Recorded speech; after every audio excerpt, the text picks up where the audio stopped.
Hey everybody, this is Minion Soldier, and once again, questions. We're dealing with the alternates to the Super Hornet. Now, we've seen a few ships, and it's important to note that the Super Hornet is a ship with so many options. I mean, you can convert it to just about any type of ship you want, including a stealth ship.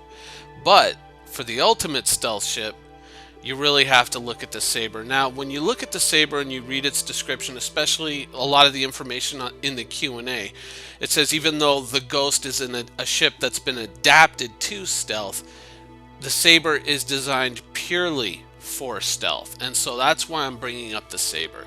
Is one of the things in the Q&A when they released the Saber was they specifically said that this is a ship that lingers at the edge of a battle and then sweeps in to destroy its target and then uses its stealth abilities to escape, which kind of says that this thing is going to be very, very stealthy. It really indicates that. And I mean, especially for a player like me, someone who has more criminal leanings, I mean, you're really going to want to be able to be able to do whatever you got to do and then escape without being caught, without being seen.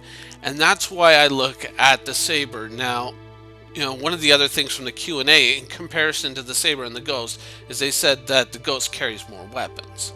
And it's true, you can put the ball turret on the nose turret on the Ghost. I mean, if you have some decent, if you have some really good high-powered projectile weapons and being all on gimbals, I mean, you could lie in wait for someone with the Ghost and you could snipe them out. You could build a stealth sniper, and I mean, that's something that I've actually thought about. And also, with this ship, that should also be possible. I mean, even though it would be 3 fixed weapons, if no one knows you're there, and you've got some very high-powered projectile weapons, technically, something that would pass through shields and would really only have to deal with armor, that is a very promising ship indeed. Now, you would have to use, your various quote-unquote stealth abilities to escape if you've ever been, if you're ever discovered. Or you could go for a more generalist configuration and you could, fit normal weapons, like, I guess, size 3s would be Panthers, or if we ever get them, the Amniski 9s. Those would be very, very interesting, but the truth is, I mean, the ability to get around without being seen, especially in a universe where there's going to be open world PvP, I mean, you really can't overstate that advantage. The ability to either wade into a battle when it's not expected, the ability to kind of sneak up on people and destroy them without having to, worry about reprisal right away. I mean, it's a very strong advantage to have. Possibly not as strong as the advantage of speed, but still a very strong advantage. And with this ship, you get to bring more weapons to bear. Now, the handling of this ship has been described as being somewhat like the Gladius.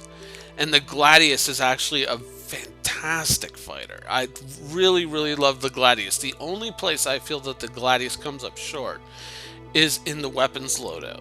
Because apart from that, the Gladius, I think, is one of the better fighters in the Star Citizen universe. I really believe that.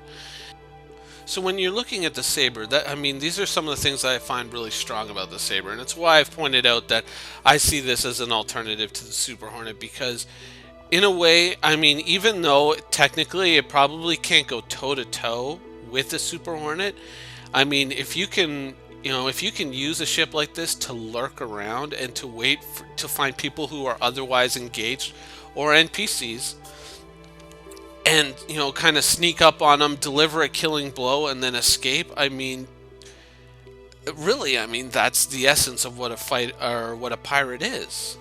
It's, you want to get in there, you want to do the damage, but you also want to, you don't want to get shot in return. You want to be able to escape, the authorities, the police, whatever. You don't want to be caught, and you want to be able to, get in there, bring a decent amount of weapons to the battlefield, and then get away. And that's why I look at the Saber very strongly. And I mean, even from a non-criminal point of view, the ability to sweep into a battle and possibly take someone out without them expecting it or seeing it coming at a crucial moment, is something that really can't be overlooked. I mean, it's something that you would really want to have on your side. And so that's why I look at the saber and I say, you know what, this could be a very strong alternative to people who may not be looking for as much of a generalist fighter, but something that's far more of a specialist. And the saber really promises to be a very skill-based specialist fighter, and I feel that it is one of the stronger candidates for someone looking for an alternative to the Super Hornet. Anyways, I hope you guys enjoyed the video, and thanks for watching.